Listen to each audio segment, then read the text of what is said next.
Flash Actu Ukraine. Focus sur la journée du 3 et 4 mars 2023. Côté combat, 5 faits marquants.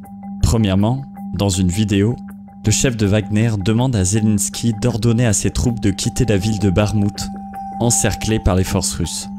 Deuxièmement, dans la région de Bryansk, des échanges de tirs ont été signalés sur le sol russe. Poutine a qualifié l'attaque d'acte terroriste.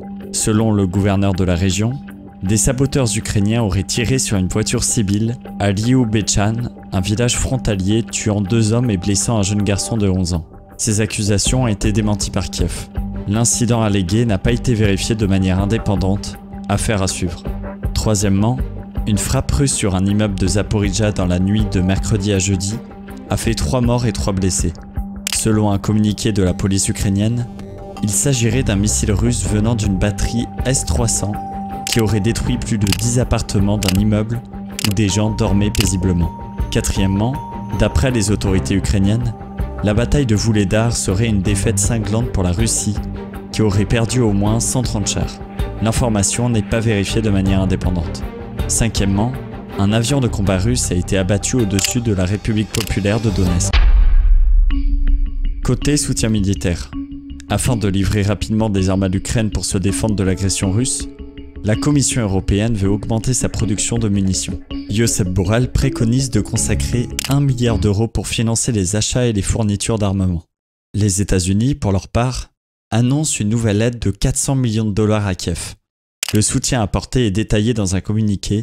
Il comprend des munitions pour les HIMARS, les obusiers et les Bradley, des véhicules blindés pontonniers, AVLB, des munitions et des équipements de démolition. Côté géopolitique. Des discussions sur la crise ukrainienne sont en cours au sommet du G20.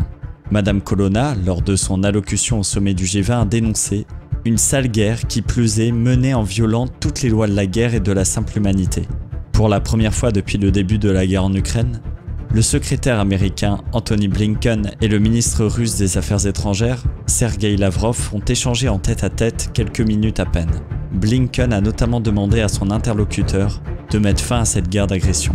Le chef de la diplomatie européenne, Josep Borrell, a estimé vendredi avoir noté une petite amélioration sur le plan diplomatique avec la Russie durant la réunion du G20 en Inde.